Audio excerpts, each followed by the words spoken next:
months of anticipation in the rough environment at the time of Asia being summer and all, it's finally time for my baby to come out. But to our surprise, 3 weeks prior, during my 37th week, I did see bleeding. As a result, we ended up going to the hospital just for a checkup to make sure nothing serious is wrong. But unfortunately, every minor contraction, even at the rate of 20 according to the monitor, our baby's heart rate would drop dramatically from 130 all the way down to 80, and I believe at one point even 60. I didn't even dare to look at the machine as it was beeping. It was just too nerve-wracking for a mom to be watching the monitor, and the more stressed I was, I feel like it's causing more harm to my baby than not.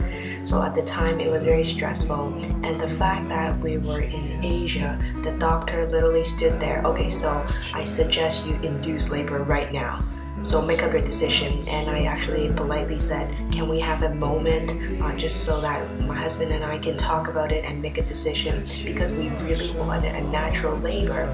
But unfortunately, she was suggesting an induced labor, and I knew if things go south, we might have to have a C-section. The fact that my doctor booked a vacation 1 week after my expected due date, she was telling me to induce labor my entire time. So I didn't really feel confident when she was suggesting me to induce labor once again.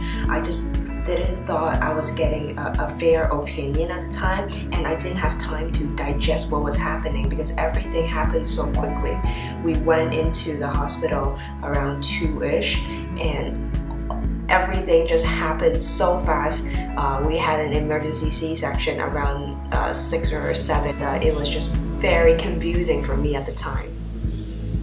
Along with the pressure my doctor was giving me, she's like, we can still attempt, let's just break the water, induce labor, and see how it happens. But the way I see it is that if she can't even handle a minor contraction, what makes her think she can handle a bigger contraction? And this is my first baby. What if it takes 10 hours? What if she makes it for most of the contraction? What if it's just one that she can't, be strong enough for? So it was very interesting how actually the nurse of the hospital, not the doctor's nurse, the way they work it out in Hong Kong is very different. The nurse was saying how, you know what, another option is I would just give a C-section. That's what I did for my baby. So at the time when she mentioned that was very life-changing for me, just listening to someone who seems like she can't stand what the doctor was saying, and seems like she was just telling me an opinion from her personal experience. That was very different. And then I just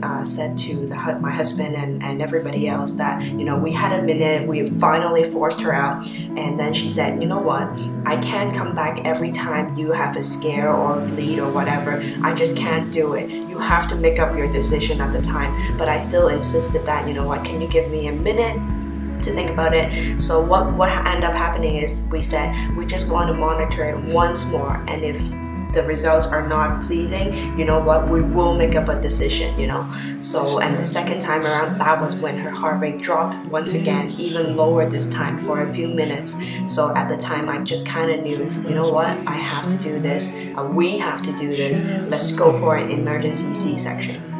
Before I even realized, after epidural, after the shaking, after some serious pressure, although I didn't feel pain, of course I still felt pressure. So when they're pushing like this, it was very uncomfortable, but hearing the sound just make it worth it.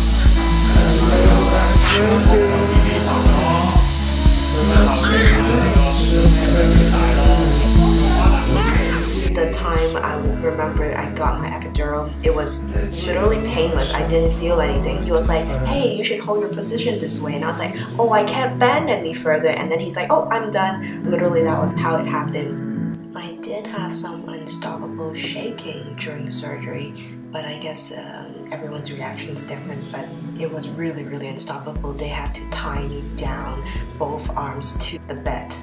But overall, after the C-section, I didn't feel much pain either for the recovery.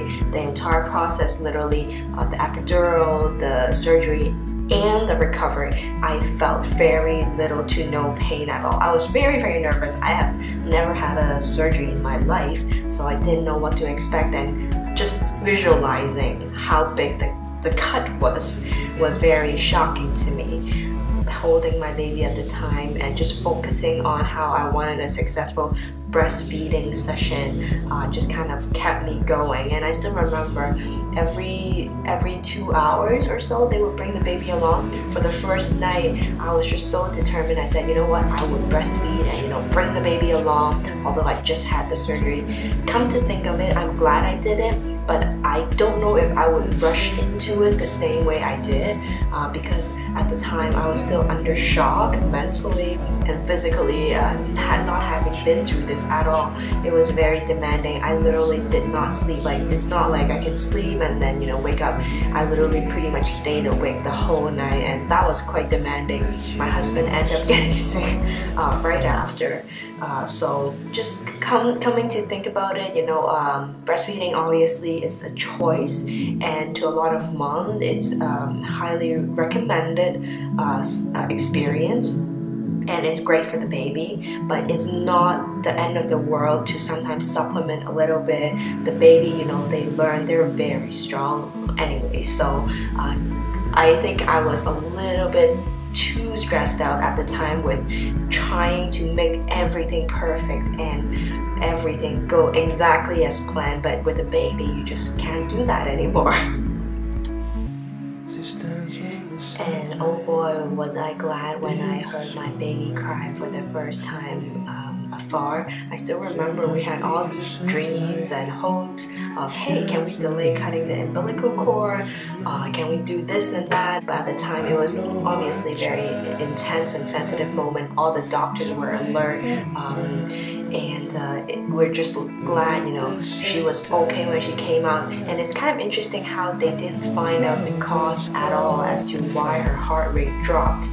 The only thing they said was something about the placenta falling out very fast immediately after she was out. So who knows? And one more interesting fact about what happened was the next day, my baby actually during the nighttime, she actually puked blood back out. They didn't tell me at the time, they only told me the second morning of when the doctor was here. They ended up monitoring and she puked it once, but that was it. So something must have happened, but we're just not sure what. Lots and lots of time, but maybe it's fine that you are so hard to find.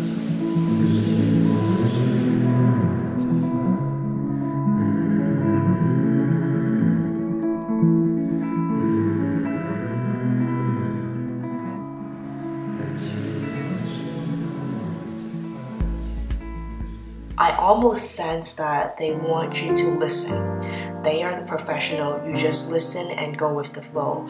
Cause at the time when she told me she was expecting a vacation February 13th, although my expected due date at the time was February 9th, I felt very uncomfortable.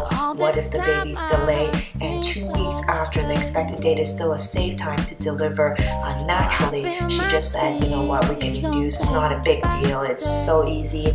So when things did happen and when she suggested to induce my labor, I was very hesitant, and I still remember asking her, oh, if you're going to pass me along, if the baby doesn't come along and we don't induce, can I meet the doctor that you're going to transfer me to?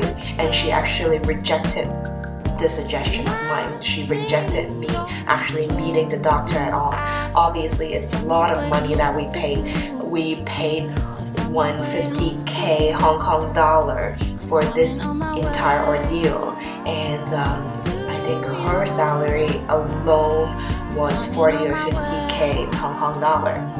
So I know it's a business for her, but at the same time it's a human life. I would have appreciated it if she actually listened to us and was more considerate of our feelings. I got a feeling you got a part to play. Just letting time between us slip away. But we did it after all.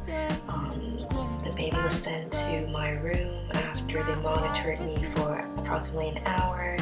We started nursing, and the baby did have to go in the light box because she did have jaundice. And I still remember seeing a YouTuber video saying how she didn't want to leave without the baby. So what ended up happening was we paid an extra night for approximately $1,000 US so that we can leave together with the baby the following day.